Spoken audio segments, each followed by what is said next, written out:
Good morning, everybody. I'm Larry Steinhouse, and welcome to Money Chat Now. Money Chat Now is a politically charged stock market show bringing you the politics behind the biggest moves in the stock market. It's presented with comedic common sense by an expert in financial literacy, and hey, that's me, Larry Steinhouse. Today is Friday, December 31st. It's the last day of the year of 2021. Yay! I think. I don't know. We'll find out what next year brings. Anyway, I want to welcome you to the show. We are here live on WWDB Radio in Philadelphia, and we are live on Facebook and Twitter and LinkedIn and YouTube. And just remember, if you're watching online, hit that like button, hit that share button. Let me know you like the show. All right. Don't forget to subscribe to the YouTube channel and like the Money Chat Now page on Facebook. You can also comment live during the show on YouTube and Facebook and LinkedIn and Twitter. Money Chat Now is brought to you by Investor Schooling, and you can attend a complimentary class next Thursday by going to investorschooling.com, and there you will learn about real estate investing and stock options trading from those who do it every day. Hey, I want to say hello to Vin. Thanks for watching online. I appreciate it. And Chad, we have a new viewer. Hey, I know Chad. Thanks, Chad. I appreciate you watching. So on today's show, we're going to be discussing, of course, the futures update. We're going to be talking about 2021 and what happened. We're going to be talking about the CDC and cruises, or the anti-cruises, or whatever they are. We're going to be talking about inflation inequality, unemployment bonuses, and a massive bank account mistake. This is fun. You're going to enjoy that one. All right.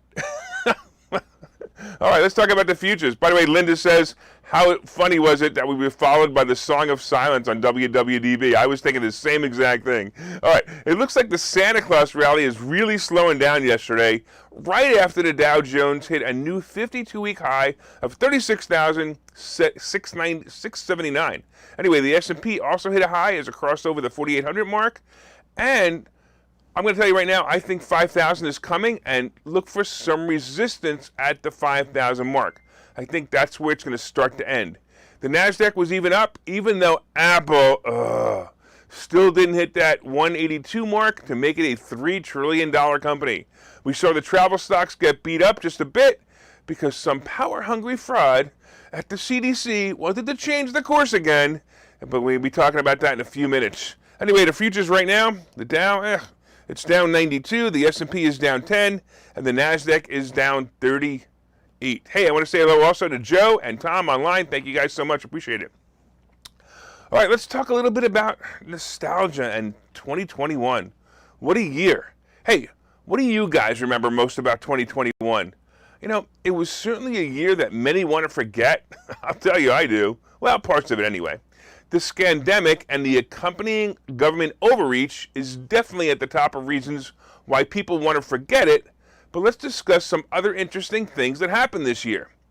Right at the top, hey, do you guys remember anything about this? Like the Capitol riot that was referred to by liberals as the insurrection attempt? On January 6th, while Congress was certifying the so-called legal election, many Trump supporters, I call them Constitution supporters anyway, but I guess if you support Trump, you also support the Constitution, so I guess they are Trump supporters, right? Anyway, well, these supporters were lined up at the doors of the Capitol building chanting pro-Trump and anti-election fraud chants, when apparently and mysteriously, the doors to the Capitol were opened by someone.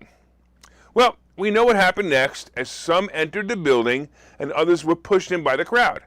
You know, it basically served to be a really bad thorn in Trump's tenure as presidency and led him to being thrown off all the social media platforms.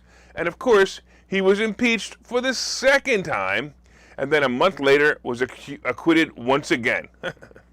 Hey, how about the next thing that happened? How about the little fun moment that, or several fun moments actually, that was the Bernie Sanders mittens memes. Hey, remember the Bernie Sanders mittens memes that went around? They were all over the internet. It was funny. It was really, really funny. I loved it, right? So some of them were hysterical, like when the skilled Photoshoppers pulled Bernie in all sorts of fun and embarrassing places, including putting him in places like the moon, sitting next to Forrest Gump on the famous bench, and even a meme of him carrying out by the Capitol by the horned QAnon warrior was pretty funny too. But I do have to say that one of my favorite memes was the one with him sitting next to Chris Christie on the beach. Remember when Chris Christie was also memorialized with the meme a few years back when he was on the beach? Anyway, I just thought it was funny when he put them together. We also had the crazy crypto and meme stock traders on Robinhood last year. Do you remember watching GameStop and AMC shooting to the moon and then crashing back down? Dogecoin, Doggycoin, whatever you want to call it, was also part of this mess when it shot up from 7 cents to almost 65 cents. And of course, now it's trading at about 17 cents. And all the hoodlers or whatever you want to call them, or hoodling or hodling or I don't know what they're doing. But they're trying to get that back up to 70 to say, I should have sold it then.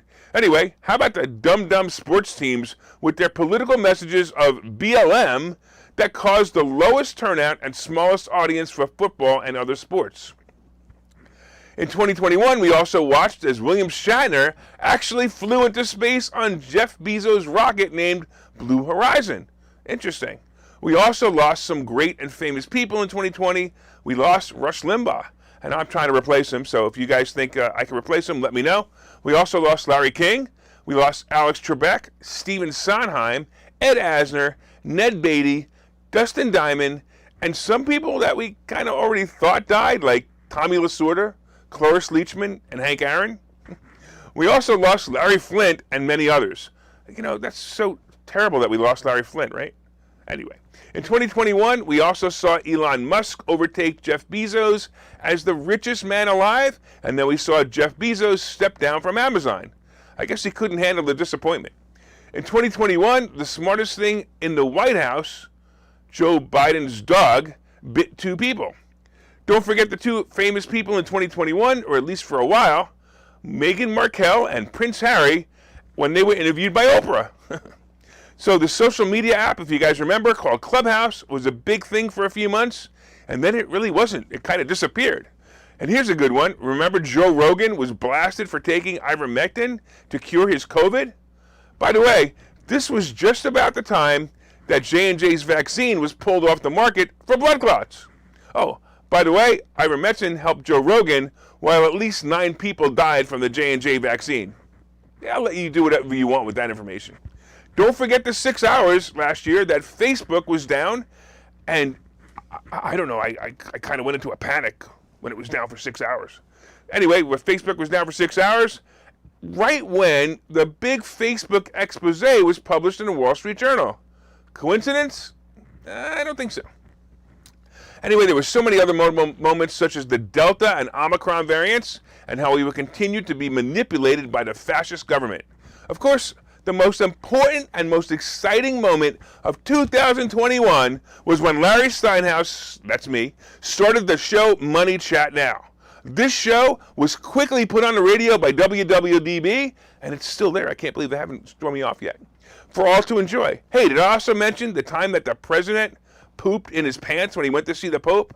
Yeah, by the way, that happened too in 2021 as well. All right. Now that we went down memory lane, let's talk about some things affecting the market. Let's talk about CDC and cruises. Apparently, the people at the CDC must have bought puts on the cruise line stocks this week because they caused all the cruise lines to move down yesterday when they announced that people should avoid cruise travel regardless of vaccination status. So my first reaction to this headline was, what's wrong with you people?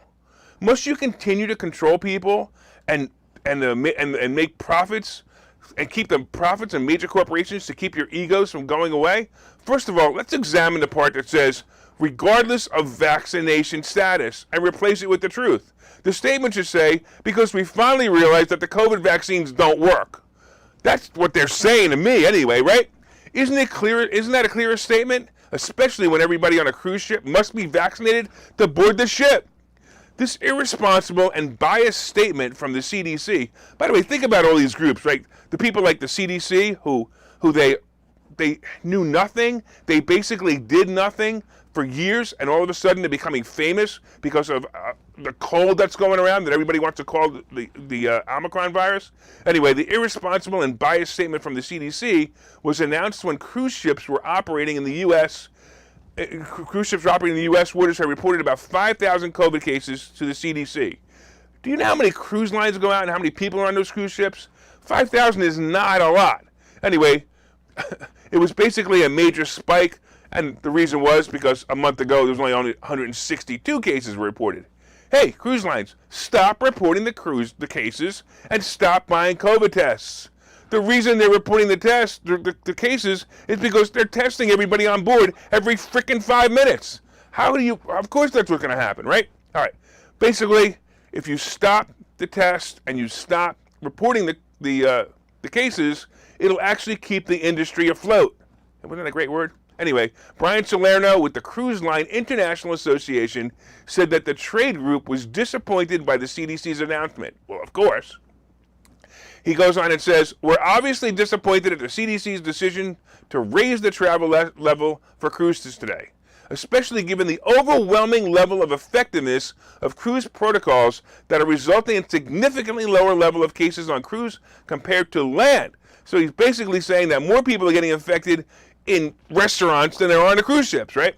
Anyway, Ann Madison, a spokesperson for the industry group, said that the COVID case identified on cruise ships make a slim majority of the total population on board, which is what I said earlier.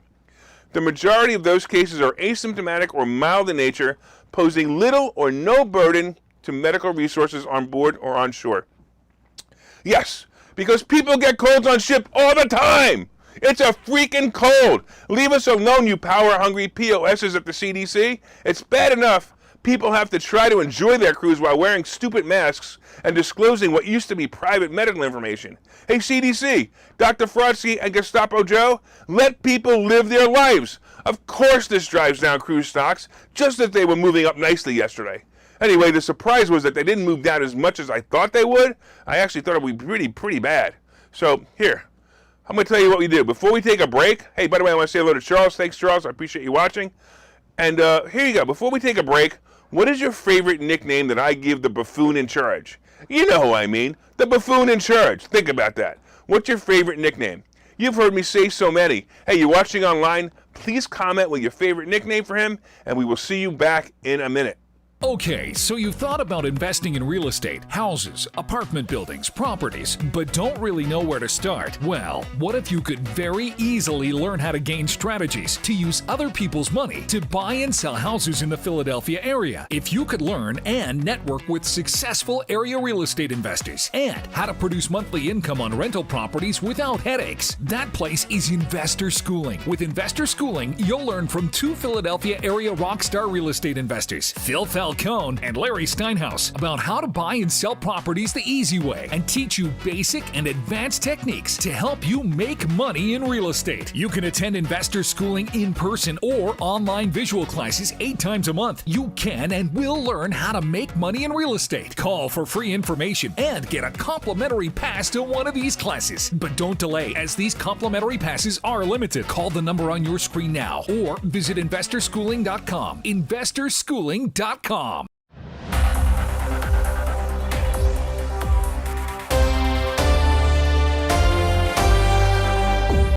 right, welcome back to Money Chat Now. I am your host, Larry Steinhouse, and if you'd like more information on Investor Schooling, you can go to investorschooling.com or call 866-424-2829, 866-424-2829.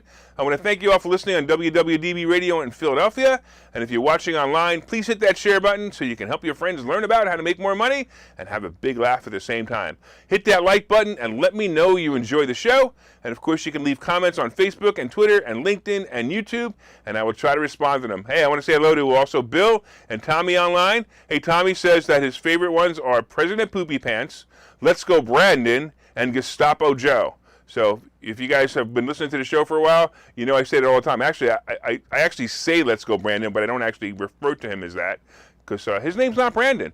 By the way, I find that hysterical that the people, I'll put up Let's Go Brandon, and then some liberal will say, Brandon won. I go, Brandon won what? The president's name is Joe Biden. Don't you even know that? All right, so far we've been discussing the futures update, and right now the futures are up 71. The Dow is up, the futures are down 71. The S&P is down 8, and the NASDAQ is also down 26 3/4. And we talked a little bit about 2021 and your favorite, some of my favorite moments anyway. We talked about the fact that the CDC is once again warning you not to take a cruise. I don't want to take a cruise because I don't want to wear a mask, but hey, that's it. Coming up, we're going to be talking about inflation inequality and unemployment bonuses and a really interesting bank account mistake. We'll talk about that in a minute. But first, did you guys hit that share button? Did you hit that like button? Don't forget to leave comments. Let me know what you think about the show. And if you're listening on WWDB Radio, be sure to set a preset to this station and listen every day at 7:30. Also, look up Money Chat Now and Facebook when you get home and let me know what you think of the show. All right, let's get into the second half. Let's talk a little bit about inflation. Let's talk about the dark side of inflation. I guess it's always dark, right? All right, as we know, President Poopy Pants, there you go, that was for you, Tom. President Poopy Pants and his administration are responsible for the great increase of inflation. It's the greatest increase in inflation since the Carter years, right? Did you ever notice that Democrats often talk about helping the poor, but always end up hurting them more? Ooh, I like that. That kind of rhymes. Anyway, well, as the inflation king Biden, that's a new one, by the way. Inflation king Biden, that's a new one. Inflation king Biden keeps screwing up. The poor and lower middle class are having a tougher time making ends meet. Some obvious problems are with the cost increases of just about everything. Now, think about this. People on a small, fixed, or small week-to-week budget can't afford a sudden 8 to 50% increase on any of their consumables. While Biden gets driven around by chauffeurs in a big bulletproof limousine, I guess it would have to be bulletproof, especially for him, that we as the citizens have paid for, the poor side of town can't even afford 5 gallons of gas to drive their beat-up hoopty. I gotta be honest, I'm personally benefiting from inflation. You know, as real estate prices go up and the value of my rents go up, it's great. But poor communities are seriously suffering. For the average low-income home, they saw about a 6% increase in essential goods, and it cost them about $3,500 more per family. Now listen, $3,500 to many people is a lot of extra money to have to shell out every year, especially when you consider that the poverty level for the average 4-family household is $26,500. Now, I spoke last week about the ending tax credit boost, you know, the basically $300 per month per child payment that ends because Biden is holding it hostage for the Build Back Better nonsense plan, and will actually take away the $300 from many of these families. Look, it continues to baffle me that the people the Democrats consistently screw over are the same people who keep voting for them. Stop voting for them. You want change? You're going to get change. I don't care if you like Trump or didn't like Trump. Look what he did to the economy. Oh, it was fantastic. Anyway, let's talk about unemployment bonuses. You remember when the unemployment got a bonus for staying home and doing nothing while you went to work every day to pay your bills, to feed your family, and of course to pay your taxes so you could pay for them to not have to go to work to pay their bills and pay their families? That was hard to say. It was really annoying as we watched companies reopen and most stayed home on their extra $300 to $600 a week. Those same people who were paying for the freeloaders are now losing their jobs because of Gestapo Joe. And of course his Nazi regime demanding vaccines and masks in the workforce. Yes, a freedom-loving, responsible adult who worked through the entire scamdemic, essentially feeding the freeloaders, will be or has been fired because they want medical freedom. Well, here is some revenge for those living in some of the Republican states. At least 5 states have passed legislation boosting unemployment insurance for workers who lose their jobs for being unvaccinated, and several more states are considering similar protections. So far, Arkansas, Florida, Iowa, Kansas, and Tennessee have extended unemployment benefits for workers who were fired for not getting vaccinated against COVID-19. I gotta be honest, it's great revenge, but most of these people are responsible, hardworking people and will probably find work at a freedom-loving company shortly. So it's really nice to know that these governors just keep throwing stones at the dictator in charge, but I don't really think it's going to be that necessary. However, coming up on the 7th, the Supreme Court is going to be holding a hearing on the illegal mandates set by Gestapo Joe, and I got to tell you, if they vote it down, we have a chance to be a freedom-loving country again. If not, things are going to get really, really ugly. So I'm telling you, January 7th is going to be a moment in history for this country. The bank accounts. Hey, Imagine waking up. Let's talk about this first. Here's a story about bonuses that 75,000 people received on Christmas. Huh. Think about this, right? Santander Bank accidentally deposited a total of $176 million into the accounts of approximately 75,000 people on Christmas Day. Wow.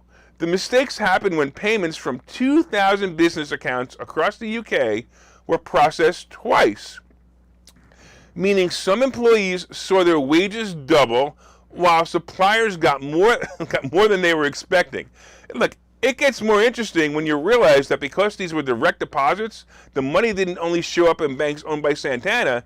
These deposits were made into several other banks because of the mistake by Santander. Now, they have a problem trying to recover this windfall that went into the accounts of people that Santander doesn't have a banking relationship with. I know what you're thinking, right? Screw that, I'm keeping the money, it's mine now. Well, believe it or not, the banking industry actually has a system to recover this money directly from accounts they deposited in, even if they don't have a relationship. And they'll probably get it all back. Listen to this, though. The system is appropriately named the Bank Error Recovery Process. This is fantastic. Finally, they named something that's real. I'd love to have, by the way, if this happened to me, I'd have a little bit of fun with this. I'd move the money from that account to another account and have them send me letter after letter after letter for months before I paid them back. Not because I would need the money, but because it would be fun to discover their process and how they would get it back. Would it go to collections? Would it be just letters? Would it be people knocking on my door? Would a cop come to my house? I don't know. Anyway, I'd also bet that some people have already spent that windfall and won't be able to pay it back at the moment. All right, let's take a break while I log into my bank account and see if I got any double royalties for my book that you guys pre-ordered. You guys did pre-order my book, didn't you? Investing in real estate, houses, apartment buildings, properties, but don't really know where to start? Well, what if you could very easily learn how to gain strategies to use other people's money to buy and sell houses in the Philadelphia area? If you could learn and network with successful area real estate investors and how to produce monthly income on rental properties without headaches, that place is Investor Schooling. With Investor Schooling, you'll learn from two Philadelphia area rockstar real estate investors, Phil Falcone and Larry Steinhouse, about how to buy and sell properties the easy way and teach you basic and advanced techniques to help you make money in real estate. You can attend Investor Schooling in person or online visual classes 8 times a month. You can and will learn how to make money in real estate. Call for free information and get a complimentary pass to one of these classes. But don't delay, as these complimentary passes are limited. Call the number on your screen now or visit investorschooling.com. investorschooling.com.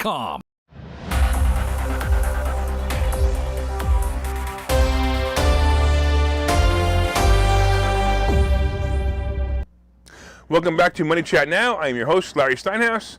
And of course, if you'd like more information on Investor Schooling, you can go to investorschooling.com or call 866-424-2829. Hey, real quick, let's take a look. The futures are starting to get a little bit better. The Dow is only down 54, the S&P is down 5.75, and the NASDAQ is down 16. Hey, you guys having some fun today? I'm glad you guys are enjoying the show. And we're going to be talking about a couple of things coming up, but first, did you guys hit that like button? Did you hit that share button? Come on, let everybody know what great stock picks are going to be coming up, and share this information. And of course, leave me comments on YouTube and Facebook and LinkedIn and Twitter, because they're fun. And if you're listening on WWDB Radio, set one of your presets to this channel and listen every day at 7:30 for all you need to know about the politics behind the stock market. All right, let's talk about some great tips for the day, and let's talk a little bit about my year. So I'm going to tell you, it's the last day of the trading year, and I got to be honest, I'm personally looking forward to the new year as my losses and gains reset back to zero, and I get to start the game all over. I just be honest, right? This year was my first really bad trading year in 16 years of trading. Look, I've had, basically it was just a couple of bad trades that made it really bad. Look, and I guess one bad year in 16 years of trading isn't so bad, and that's 12 years with my special rules, so it's not so bad. But many people ask me, why do I discuss my bad trades? Well, I'm going to tell you, the answer is simple. I want to be completely transparent. As someone who teaches the skills of making more money with stock options or real estate, I want my students and my fans to know that I make mistakes too. I'm not perfect, just ask my wife. Anyway, with that said, let's talk about what's going on today. The futures aren't moving much, and like I said, they're down about 50, and I really don't expect anything big to happen today, unless, of course, the CDC recommends that we don't change, that we don't change the year or something like that, right? Yeah, whatever. Anyway, Apple didn't make the $3 trillion valuation, and I really thought it was going to do it by the end of the week, and it didn't.